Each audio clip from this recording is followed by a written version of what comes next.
सहना भवतु सहनौ भुनक्तु सह वीर्यं करवावहै तेजस्विनावधीतमस्तु मा विद्विषावहै। ओम शांति शांति शांति। श्रुतिस्मृतिपुराणानाम् आलयं करुणालयं नमामि भगवत्पाद शंकरं लोकशंकरं शंकरं शंकराचार्यं केशवं बादरायणं सूत्रभाष्यकृतौ वन्दे भगवन्तौ पुनः पुनः। ओम त्वमेव माता च पिता त्वमेव त्वमेव बन्धुश्च सखा त्वमेव त्वमेव विद्या द्रविणं त्वमेव त्वमेव सर्वं मम देव देव। ओम गुरुदेव भगवान शिव शंकर भोलेनाथ कैलाशपति महाराज की जय। श्री कृष्ण शरणं मम श्री कृष्ण शरणं मम श्री कृष्ण शरणं मम श्री कृष्ण शरणं मम श्री कृष्ण शरणं मम श्री कृष्ण शरणं मम। देव ऋषि नारद भगवान की जय। श्री सूत जी महाराज की जय। शौनक आदि ऋषियों की जय। भगवान व्यास जी महाराज की जय। शुकदेव भगवान की जय। व्यास जी महाराज की जय। शंकराचार्य भगवान की जय। स्वामी चिन्मयानंद भगवान की जय। स्वामी दयानंद भगवान की जय। स्वामी प्रबुधानंद भगवान की जय। माता पिता की जय। सभी गुरु देवताओं की जय। सभी गुरु देवताओं की जय।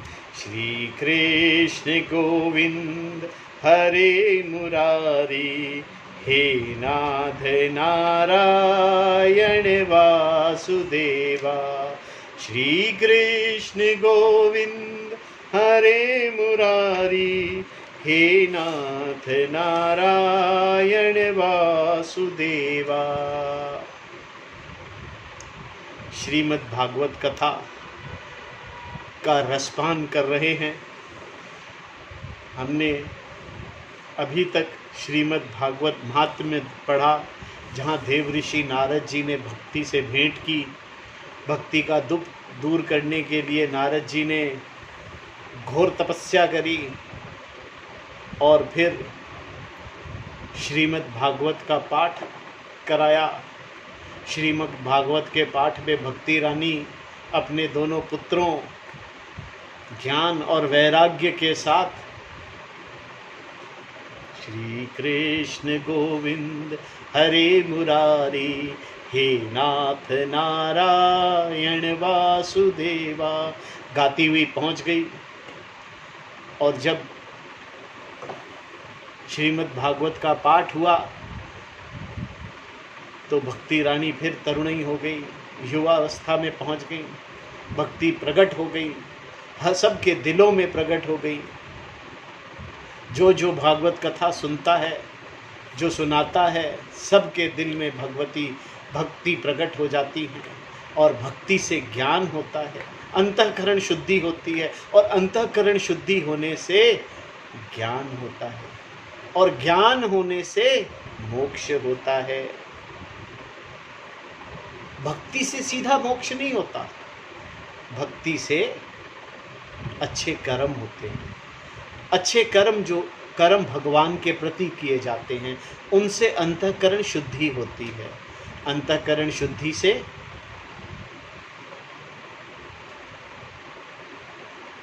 ज्ञान होता है, ज्ञान से मोक्ष होता है। फिर हमने गोकर्ण जी की कथा सुनी। गोकर्ण जी ने कथा सुनाई और अपने भाई को मोक्ष प्रदान करवा दिया।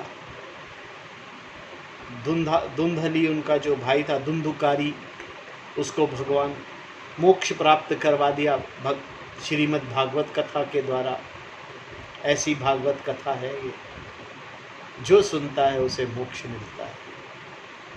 मोक्ष कैसे मिलता है ये देखिए बहुत समझने की बात है, सिर्फ पढ़ लेने से मोक्ष नहीं मिलता, इसको पढ़ना और ऐसे पढ़ना कि समझना, और उस समझने से ऐसे कर्म करना जिससे अंतःकरण की शुद्धि हो, और जो समझ आता है वो ज्ञान होता है, उससे ज्ञान होता है, और जब ज्ञान होता है तो मोक्ष मिलता है। फिर हमने प्रथम स्कंद के अंदर श्री सूत जी और शौनक आदि ऋषियों का प्रश्न किया उन्होंने। फिर भागवत कथा, भागवत भक्ति का महात्म्य किया, भगवान के अवतारों 21-20 अवतारों का वर्णन, अलग अलग अवतार, जिसमें 19 और 20वां अवतार श्री कृष्ण भगवान के रूप में लिया भगवान ने। पर महर्षि व्यास जी जो हैं उन्होंने सारे उपनिषदों और सारे वेदों की रचना की, फिर भी वो संतुष्ट नहीं हुए, क्योंकि वेद और उपनिषद अगर बिना गुरु के पढ़े जाएं, समझने की कोशिश की जाए, तो उससे आदमी कंफ्यूज हो जाता है, क्योंकि वहाँ कर्मकांड की बात भी करते हैं और वहाँ पर वैराग्य की बात भी करते हैं, कर्म करते हुए वैराग्य, और वैराग्य में भी कर्म, इतना कंफ्यूजन होता है कि आदमी बह जाता है, अलग अलग धारणाओं, अलग अलग स्कूलों में बह जाता है, उसकी अंतःकरण शुद्धि नहीं हो पाती। अंतःकरण शुद्धि नहीं होने से उसे ज्ञान नहीं होता, सही ज्ञान नहीं होता तो मोक्ष नहीं मिलता। तो मिलता तो वेदों से ही है, मगर वेदों को सलीके से समझना ज़रूरी है, और कलयुग के अंदर पढ़ना आसान नहीं है। 12वीं क्लास तक पढ़ना मुश्किल है, ये कौन पढ़ेगा? बच्चों से 12वीं क्लास के सवाल नहीं होते जल्दी से, वो उसको भी नहीं करना चाहते। छोटी छोटी साइंस की किताबें हैं वो नहीं पढ़ना चाहते, जिसमें फिजिक्स जो सामने दिख रहा है उसके बारे में बात है, जो नहीं दिख रहा उसके बारे में कौन समझना चाहेगा। तो भगवान व्यास जी ने असंतुष्ट हो गए कि यार ये तो वेद अब कौन पढ़ेगा, कलयुग में तो भाई साहब वेद पढ़ने वाला ही कोई नहीं मिलेगा, वेद पढ़ने वाला तो वेद पढ़ाने वाला कोई नहीं मिलेगा। बहुत ही चंद सन्यासी हैं जो वेद पढ़ा सकते हैं, बाकी तो सब पाखंडी हैं। वेदों को समझने समझाने वाला बहुत ही दुर्लभ है प्राप्त होना। अगर कोई भागवत को ही समझा दे तो बहुत बड़ी बात है। भागवत कथा समझानी भी आसान नहीं है, क्योंकि भागवत कथा अगर समझ आ गई तो वेदों का रस समझ आ जाएगा, वेदों का सार समझ आ जाएगा, तो वेद समझने में आसानी हो जाएगी। गीता पढ़ सकेंगे, अपने गीता पढ़ सकेंगे तो सारे उपनिषदों का ज्ञान प्राप्त कर सकेंगे, कर्मकांड को समझ सकेंगे, कर्मकांड को समझ सकेंगे तो ज्ञान कांड को समझ सकेंगे, कर्म योग को समझेंगे, ज्ञान योग को समझेंगे। पर कब समझेंगे? जब हमारे अंदर, जब हम श्रीमद् भागवत कथा को समझ पाएँ। श्रीमद् भागवत कथा को समझाना भी आसान नहीं है, ना समझना आसान है। कथा कर दी 7 दिन के अंदर, कहानियाँ सुना दी, कहानियाँ बहुत सारी हैं, एक एक कहानी रोज़ सुनाओ, जीवन पूरा ख़त्म हो जाएगा। कहानी नहीं, ज्ञान। हर कहानी के अंदर एक ज्ञान है, हर कहानी में ब्रह्म ज्ञान है, ब्रह्म ज्ञान का सार है, और वो सार पकड़ना है, कहानी नहीं पकड़नी। तो भगवान महर्षि वेद व्यास जी ने श्रीमद् भागवत की रचना करी, और भागवत की रचना में, श्रीमद् भागवत की रचना में भगवान व्यास जी ने भगवान के सभी अवतारों और उनकी सारी लीलाओं का वर्णन किया, और उन लीलाओं के अंदर भगवान के स्वरूप का वर्णन किया। भगवान का स्वरूप का वर्णन ही भगवान के ज्ञान का वर्णन है, और उसी ज्ञान का सार है जो वेदों में है। ये इन्होंने वेद व्यास जी ने किया। हमने कल तक वेद व्यास जी की असंतोष की कथा सुनी और हमने नारद जी के चरित्र का, नारद जी के पूर्व चरित्र का पूरा भाग पढ़ा। किस तरह से नारद जी को ज्ञान हुआ, वो एक गरीब ब्राह्मण के यहाँ उत्पन्न हुए और वहाँ फिर सन्यासियों की सेवा करके उन्होंने ज्ञान प्राप्त किया और ज्ञान से फिर उन्हें मोक्ष की प्राप्ति हुई भगवान के द्वारा। नारद जी का फिर इसके बाद अश्वत्थामा द्वारा द्रौपदी के पुत्रों का मारा जाना हमने पढ़ा। अश्वत्थामा के पुत्रों को, द्रौपदी के पुत्रों को अश्वत्थामा ने मार दिया।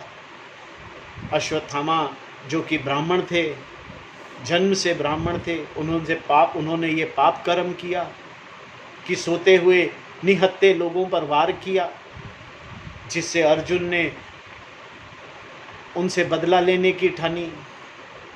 तो उन्होंने ब्रह्मास्त्र चला दिया।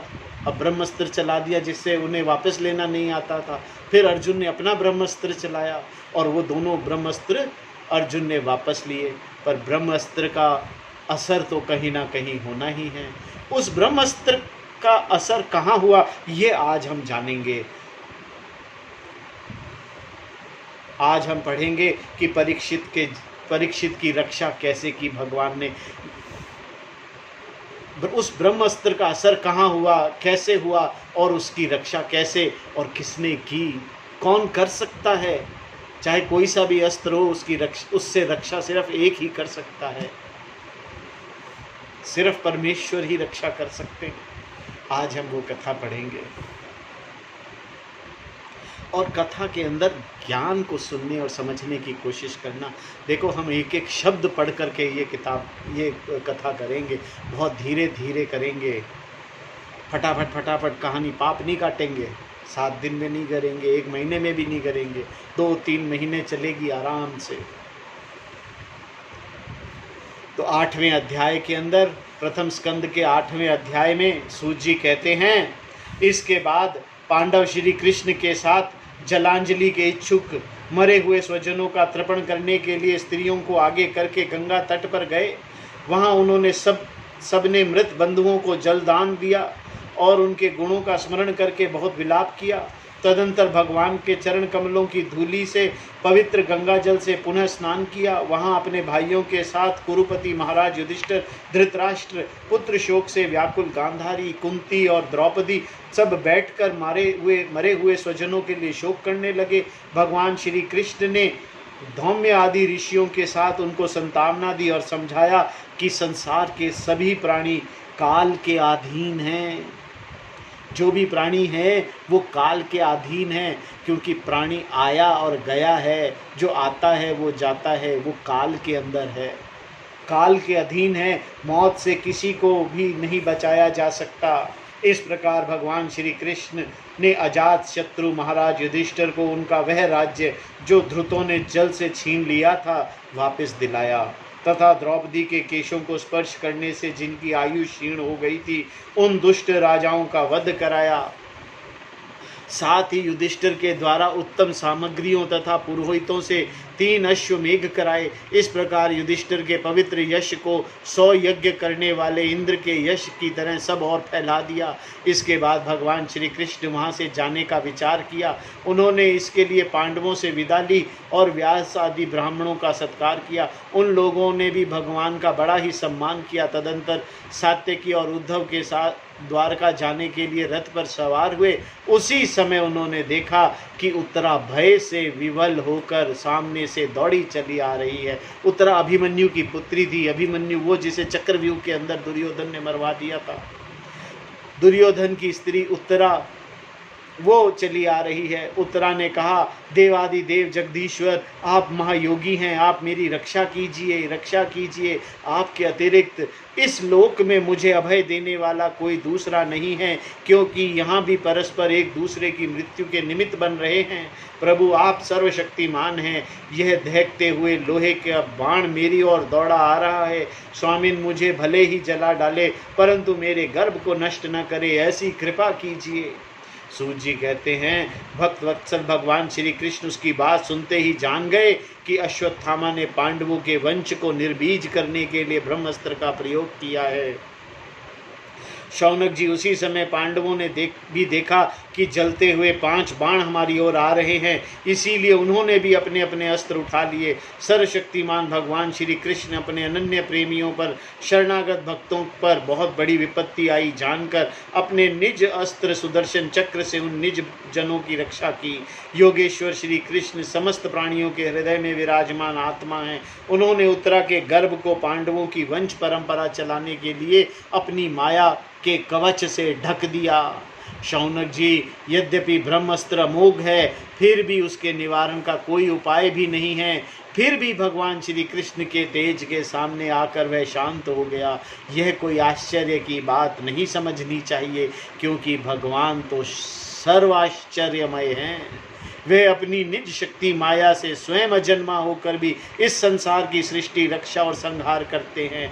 जब भगवान श्री कृष्ण जाने लगे तब ब्रह्मास्त्र की ज्वाला से मुक्त अपने पुत्रों को द्रौपदी के साथ सती कुंती ने भगवान श्री कृष्ण की इस प्रकार स्तुति की। कुंती ने किस प्रकार भगवान की स्तुति की, बहुत ध्यान से सुने।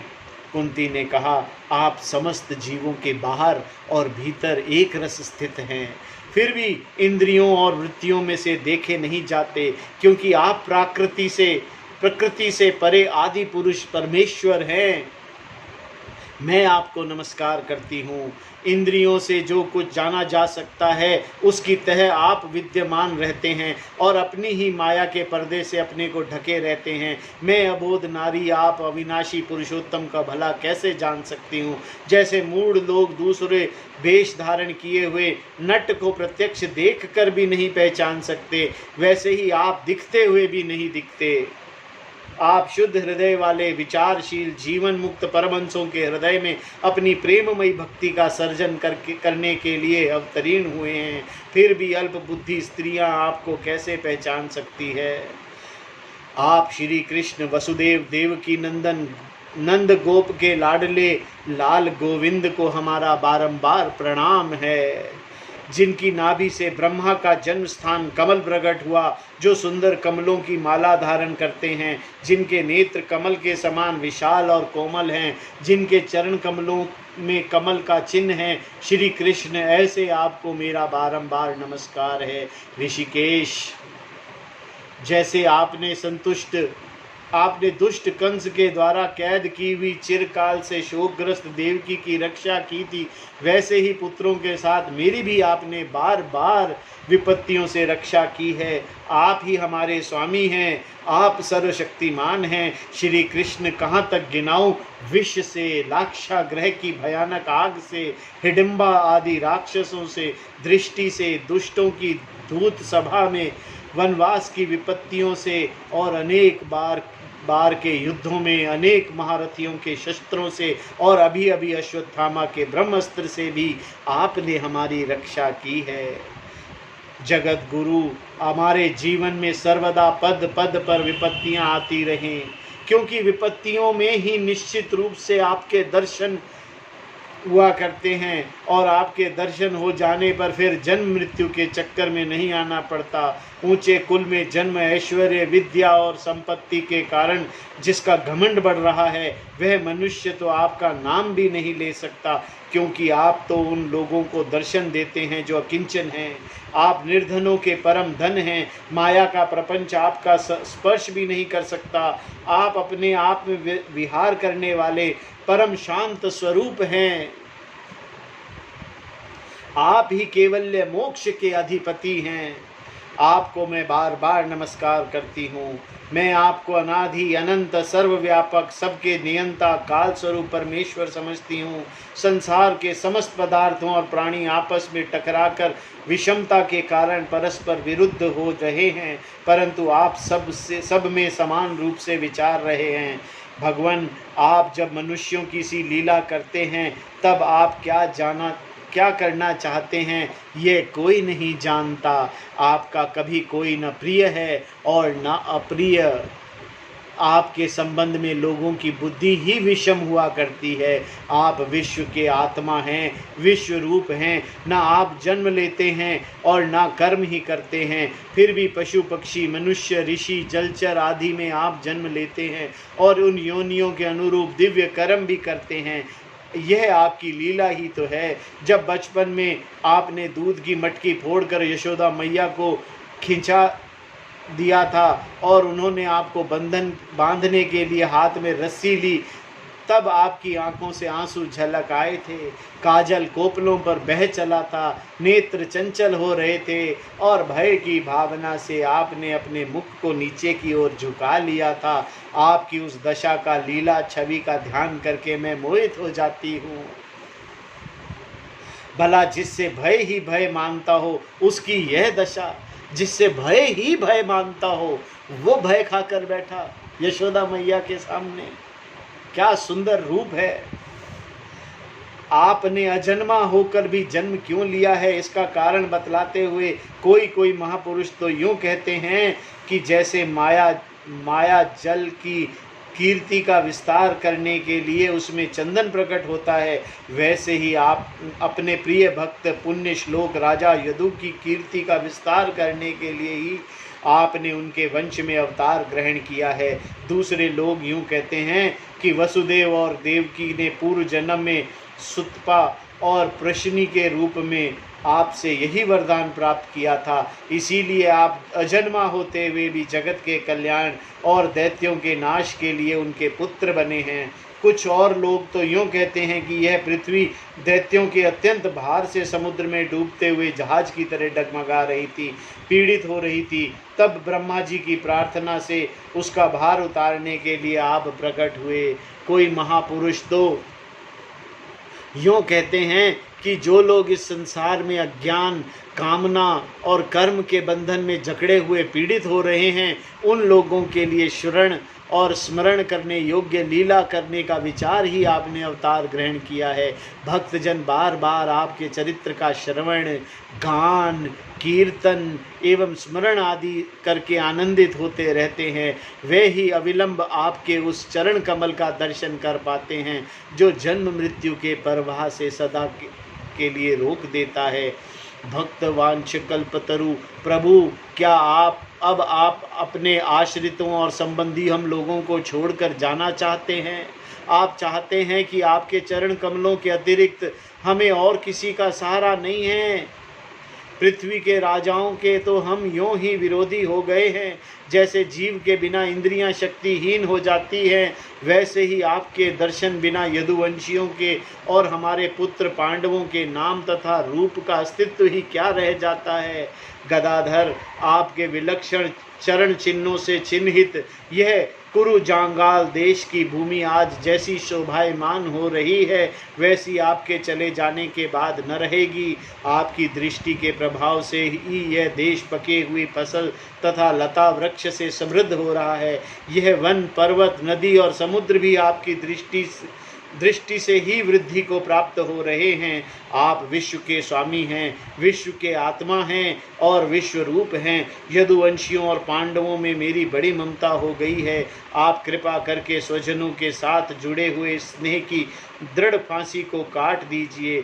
श्री कृष्ण, जैसे गंगा की अखंड धारा समुद्र में गिरती रहती है, वैसे ही मेरी बुद्धि किसी दूसरी ओर न जाकर आपसे ही निरंतर प्रेम करती रहे। श्री कृष्ण, अर्जुन के प्यारे सखा, यदुवंश शिरोमणि, आप पृथ्वी के भार रूप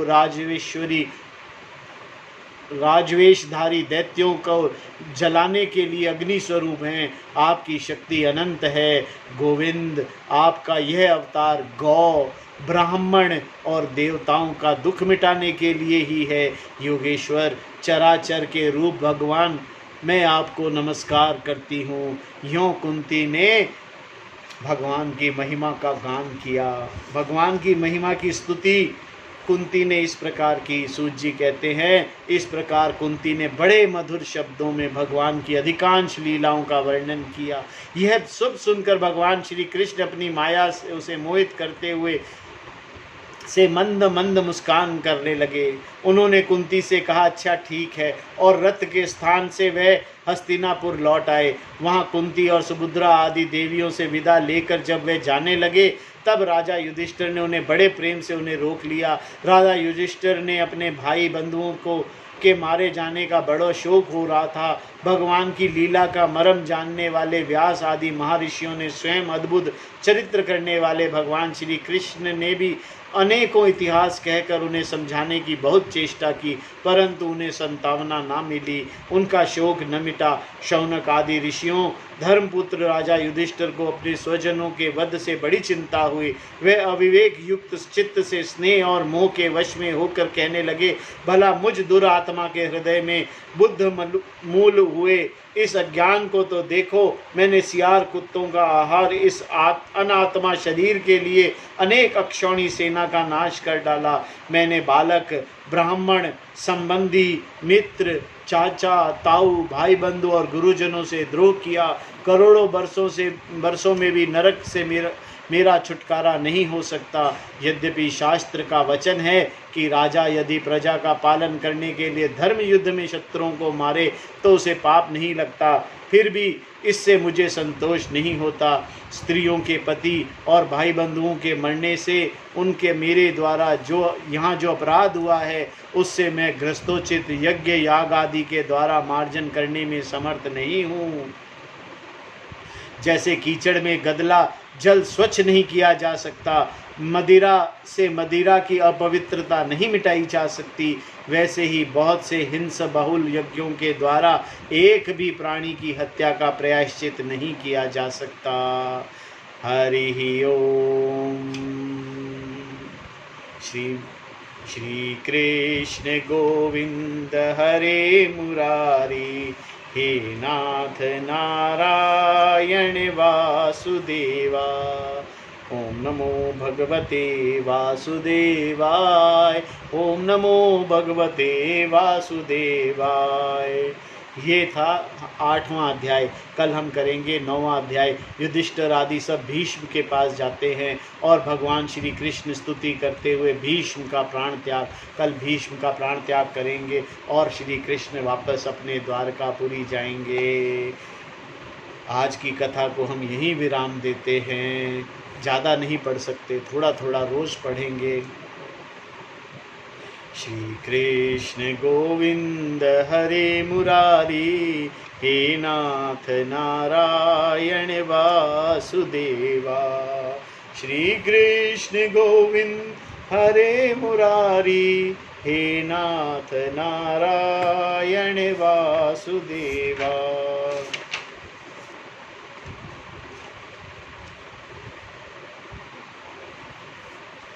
आरती अति पावन पुराण की, धर्म भक्ति विज्ञान खान की।